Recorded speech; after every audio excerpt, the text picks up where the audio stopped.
राधे राधे। उसकी शादी हो गई। हम संभल रहे थे उनसे जुदा होकर। हम संभल रहे थे उनसे जुदा होकर। दे रहे थे खुद को नसीहत यही कि थाम ले जिम्मेदारियों का हाथ। तो इनकी भागदौड़ में उसे भूल जाएगा। और जो महबूब छोड़ गया तुझे और जो महबूब छोड़ गया तुझे वो दोबारा लौट कर नहीं आएगा। मैं निकल ही रहा था जॉब के लिए कि किसी ने अचानक दरवाजे पर दस्तक दी। मैंने सोचा अभी कौन आया है। माँ ने दरवाज़ा खोला।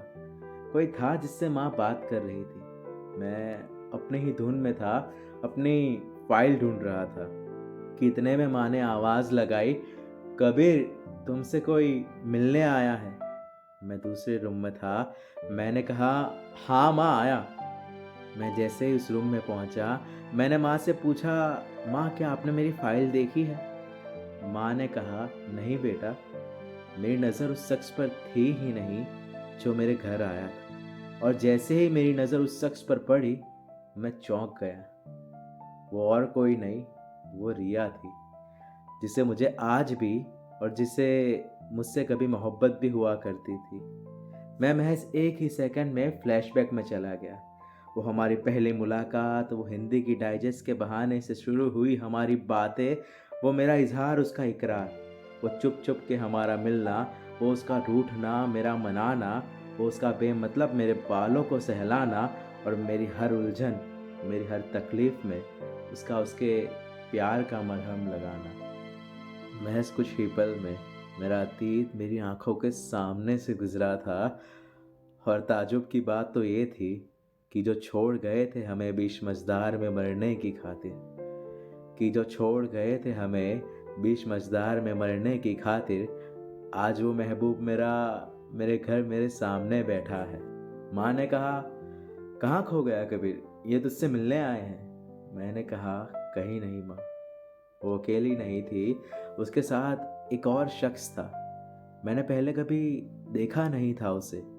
मैं कुछ और सोचता उससे पहले ही वो खड़ी हुई और उसने हाथ आगे बढ़ाकर कहा, हाय कबीर, कैसे हो? उसकी आवाज़ में आज भी वही नरम लहजा, वो मिठास और जादू था जो पहले हुआ करता था। मैंने उससे हाथ मिलाया और कहा, मैं ठीक हूँ, तुम कैसी हो? वो जवाब देती उससे पहले ही उसने हाथ मुझसे छुड़ा लिया, बिल्कुल पहले की तरह जैसे वो तब हाथ और साथ दोनों छोड़ गई थी। उसने कहा मैं ठीक हूँ। मैं पूछना चाहता था कि वो उसके साथ आया शख्स कौन है। मैं पूछता उसके पहले ही वो बोल उठी, इनसे मिलो, ये राहुल है। मेरे मन में था कि राहुल कौन, क्या रिश्ता है तुम्हारा इस शख्स के साथ? उसने धीमी आवाज में कहा, कबीर ये मेरे फियोंसे है। राहुल ने हाथ आगे बढ़ाया और कहा, हाय कबीर। लग रहा था जैसे वो मेरे मन में उठ रहे हर सवाल का जवाब देने आई हो। मैं खुद से ही कहे जा रहा था कि मेरे मन में उठ रहे हर सवाल का जवाब दे रही हो तो इस सवाल का जवाब भी दे दो ना, कि क्या तुम आज भी मुझसे मोहब्बत करती हो? क्या आज भी तुम मेरे लिए वही महसूस करती हो? मैं खोया हुआ था खुद से बातें करने में कि वो फिर से बोल उठी, कबीर ये राहुल है, मेरे फियोंसे। राहुल का हाथ अभी भी मेरी ओर ही था। मैंने भी अपना हाथ आगे बढ़ाया और कहा, hello Rahul, nice to meet you. इस ऑकवर्डनेस के बीच, जो सिर्फ मेरे लिए ऑकवर्डनेस थी, माँ ने कहा, आप लोग बैठो, मैं चाय नाश्ता लेकर आती हूँ। इतना कहकर माँ किचन में चली गई। अब सिर्फ हम तीन थे। मेरे पास बहुत कुछ था कहने को, मगर शायद अब वो बातें उसके लिए मायने नहीं रखती। कोई कुछ नहीं कह रहा था, बस खामोशी थी, जैसे तूफान के आने से पहले की शांति हो। इस खामोशी को तोड़ते हुए उसने कहा, कबीर दरअसल मैं यहाँ तुम्हें अपनी शादी का इनविटेशन कार्ड देने आई हूँ।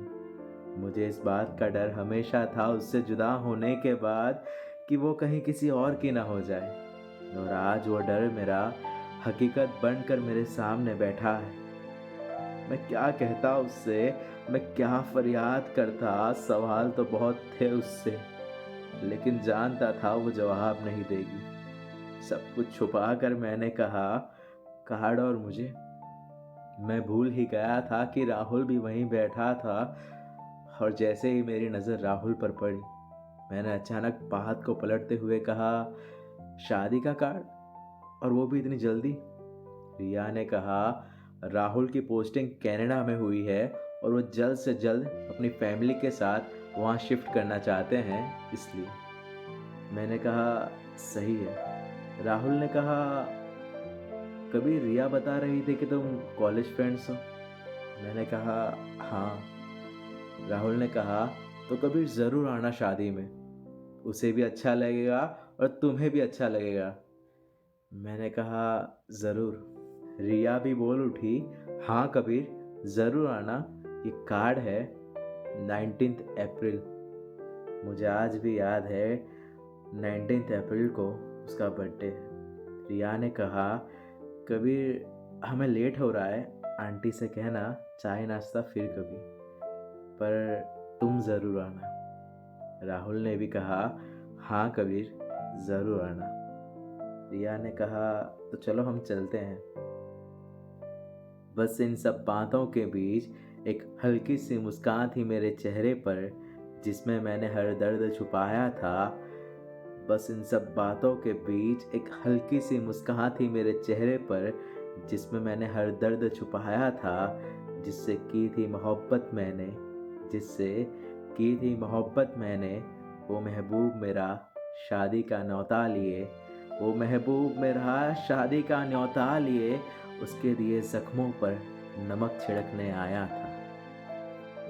माँ चाय नाश्ता लेकर आई और पूछा, कहाँ गए वो लोग? मैंने कहा, वो चले गए घर से और ज़िंदगी से भी। माँ ने कहा, क्या? मैंने कहा, कुछ नहीं माँ, शादी का कार्ड आया है, शादी का कार्ड। राधे राधे।